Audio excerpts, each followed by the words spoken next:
E aí pessoal, no vídeo hoje eu estou trazendo aqui para vocês como vocês trabalham com promises dentro de JavaScript. Eu preparei aqui um ambiente em Next.js, mas não se precisa se preocupar quanto a isso. Se você utiliza apenas JavaScript, tá perfeito para você também. Se você utiliza outro tipo de framework também, não tem problema. Esse vídeo aqui, o foco dele é promise. E promise, normalmente elas podem parecer um pouco complexa quando você começa a estudar, mas ela é algo muito simples e muito rotineiro. O que pode te tornar uma promise complexa é o tipo de conteúdo que você está trazendo dentro dela. Então fica bem mais fácil aqui a gente demonstrar para vocês como a gente cria promise e como utilizar. E quando é que você vai querer utilizar uma promise? Promises, elas normalmente são utilizadas em contextos onde possui algum tipo de delay.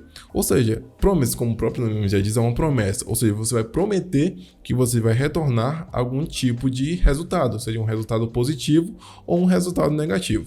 Então vamos lá. Para você criar uma promise é muito simples e elas normalmente são utilizadas como respostas de uma função. Então vamos lá, vou criar aqui uma arrow function, só para a gente poder contextualizar melhor. Foo igual a arrow function. E ela vai retornar aqui uma new promise. Pronto, basicamente uma promise é isso. Claro que não está completa, né? Então a gente vai começar aqui a incrementar. Então aqui dentro você vai criar uma outra arrow function. Dessa forma aqui. E aqui você vai passar duas coisas, que é o resolve e o reject.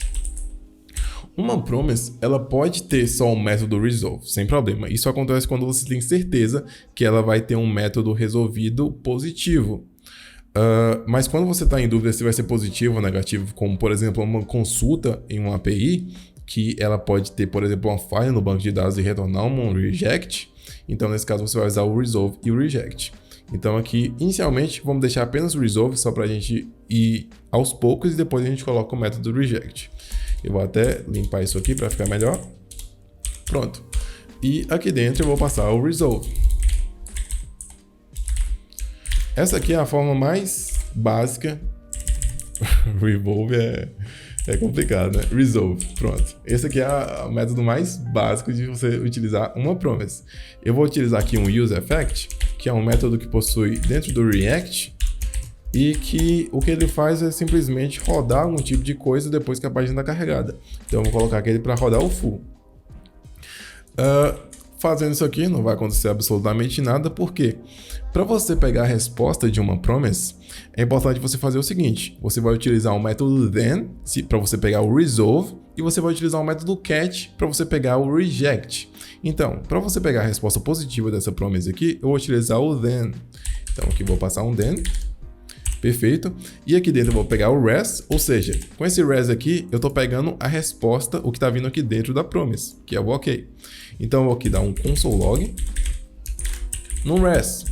Dessa forma, ele vai mostrar aqui pra gente um ok. Na verdade, para ficar um pouquinho mais didático, eu vou botar aqui um success, ou seja, porque geralmente resolves é sucessos. Então aqui atualizando a página, ele carregou e deu um success. Mas você pode ver aqui que essa função ela não possui nenhum tipo de delay. Eu poderia simplesmente pegar essa função foo aqui, vou até dar um espacinho aqui. Eu poderia simplesmente pegar essa função foo e passar o success. Aí não necessitaria de uma promise. Porém, quando você vai utilizar a promise é porque você está precisando de algum tipo de delay. Então, por exemplo, digamos que aqui dentro você vai estar aqui fazendo a sua consulta na API e tudo mais. Para poder simular um pouquinho disso, eu vou utilizar um setTimeout para eu gerar aqui um atraso na resposta. setTimeout. Aqui dentro eu vou botar outra arrow function. E aqui eu vou botar que o tempo vai ser 3.000 milissegundos, ou seja, está 3 segundos. E o resolve eu vou estar passando aqui dentro. Feito isso, vai demorar 3 segundos. Para a gente poder ficar mais claro que está demorando esses 3 segundos, eu vou dar aqui só um console log escrito loaded. Só para a gente entender que a página está carregada e aí, a partir disso, foi rodado a promise. Então aqui vou atualizar a página e pronto, loaded. A página carregou, esperamos 3 segundos e dá o success. Então, é exatamente dessa forma que se utiliza promises. Mas agora entra o segundo contexto, que é o reject, nessa promise que a gente só está utilizando o resolve. Aqui dentro eu vou então utilizar o reject. Eu vou botar aqui dessa forma e passar aqui o reject. E como você vai utilizar aqui o reject? Para poder retornar aqui um reject, eu preciso, nesse contexto aqui, já que eu estou fazendo simulação, eu preciso ter algum tipo de condição. Então, eu vou dizer o seguinte, eu vou dizer que essa função vai receber um value, eu vou precisar tipar aqui, senão ele vai ficar dando um erro. Mas eu basicamente estou falando que essa função foo, ela precisa de algum tipo de parâmetro e que esse parâmetro vai ser uma string. O que eu vou verificar aqui dentro? Vou verificar se o que eu estou passando para esse foo aqui é um ABC. Só um exemplo bem básico. Se for ABC, ele vai resolver com sucesso. Se não for um ABC, ele vai resolver com erro, que é o reject. Então, aqui dentro desse set timeout, eu vou fazer o seguinte. If esse value é igual a ABC, então resolve, e vou dar aqui um success. Porém, se o valor que eu estou passando para essa função não for ABC, ele vai retornar um reject, ou seja, essa função falhou. Então, error. Pronto, feito dessa forma aqui, eu já vou conseguir utilizar a função. Aqui dentro eu vou passar inicialmente, para a gente poder ver o sucesso, e vou passar o ABC.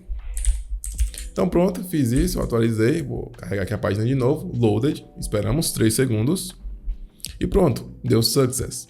Agora vem outra coisa para a gente poder pegar caso tenha erro. Então se por exemplo eu passar aqui outro valor, por exemplo ASD, isso aqui vai dar um erro.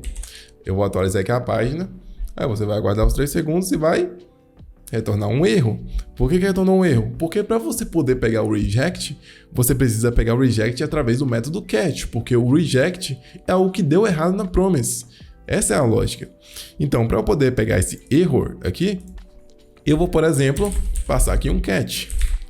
Ou seja, pega o catch, botar aqui o rest de response, mesma coisa, console log. Opa, rest. Deixa eu só quebrar isso aqui, para a gente poder continuar visualizando aqui. E pronto. Eu vou aqui atualizar aqui a página agora e aí vamos aguardar os 3 segundos e vai vir uma resposta error. Por quê? Porque eu passei o ASD e essa função está verificando se o valor que eu estou passando para a função é um ABC. Então, basicamente, essa é a forma de utilizar promises e de você obter a resposta da promise. Caso tenha ficado algum tipo de dúvida, você pode deixar nos comentários que eu vou ficar muito feliz em poder ajudar. E estou deixando na descrição do vídeo também o meu GitHub e o meu LinkedIn. Então, para esse vídeo é só isso e até a próxima.